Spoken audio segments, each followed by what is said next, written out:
Well, I know we're all aware that this is an election year, and my next guest is certainly one of the most informative and articulate political analysts in the country today.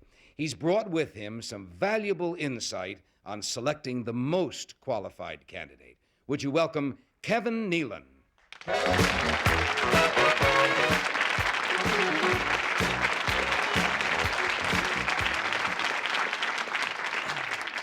Thank you, ladies and gentlemen. Thank you, folks. As Murph pointed out, this is election year. I'd just like to take this opportunity to stress the importance of quality leadership and some things to look for while you're voting. Basically, honesty and integrity. It's as simple as that. You want somebody in office that could stand up and speak out for what he believes in, and not just what he thinks other people want to hear. You want someone that can trust his own judgment, and someone, most importantly, that can speak from his heart. That, ladies and gentlemen, is quality leadership. I've done some extensive research and studies on some of the campaigns, and I noticed that during the Iowa caucus, it was apparent that a lot of the politicians were merely puppets for big corporations, and it was disheartening to learn that they were allowing themselves to be manipulated to the extent where it was, you know, no longer plausible. And I think the whole campaign thing is ludicrous and getting to the point where it's just so wishy-washy to the extent. Now, as somebody that has been involved in politics for quite some time, as far back, well, back in 1967, I found that the most effective candidate concentrates on the problem issues. That is pollution, unemployment, and nuclear perspiration. From studies that I have read, they say they can effectively store nuclear waste in specially treated Tupperware, which is fine and well, but I have found that it's not that effective. As far back as I can remember, way back in March, when I got out of law school, I became privy to certain classified information. Now, a lot of people may not know this, but as much as 20% of the federal budget every year is spent on foreign Cheese whiz. Now, that's 20% of the budget, and that's on Cheese Whiz alone. Ladies and gentlemen, that is not including the crackers.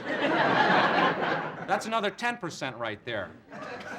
So if we could focus in on those problem issues, such as pollution, unemployment, punk rock, cheesecake, and I think if we could cut down on any unnecessary yodeling or anchovies, then that would be good. That would be really good. But I was saying, you want somebody in office that can communicate. I don't want to use myself as a role model, but for about 4 years I was stationed over in Guam for a while. And there was just so much turkeys over there.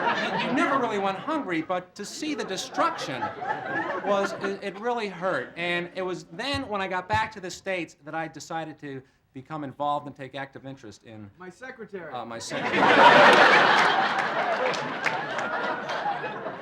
Who was a great inspiration to me, and above all, she was very young. Who's telling a story here? But anyway, she was very young, and she was very firm in her beliefs, so that we really accomplished a lot. in my opinion, I think communication is very important. Furthermore, I attended a dinner at the White House. This is during the Coolidge thing that was going on. And I remember I was sitting at a long table. Funny story if you have a minute. I was sitting at a long table, and it was on an old, I guess it was about a 16th century Whoopee cushion. And it was actually, believe it or not, given to the president by No? No? By the Jacksons at the time. So there you have it. Effective speaker that I remember at that time. He was a foreign dignitary, and I guess at the time he was naked. And that was why it was so effective. So in conclusion.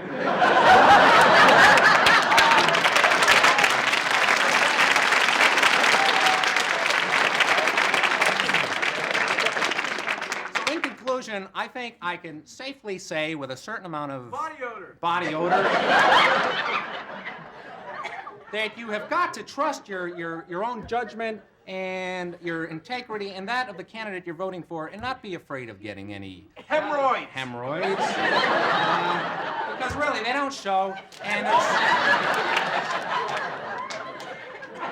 there's nothing more Ornamental. Oh, hold on. I can handle this. Believe me, I know what I'm talking about. I don't need any help up here. There's nothing more lascivious than something like that. So I hope I've cleared up any questions you've had and enlightened you somewhat. And if there are any questions on the table in the back, I have a stack of what I consider to be some very interesting toenails. On your way out, pick one up. Look it over. Take it home with you. I want to thank you for your time, and I guess that just about wraps up my career.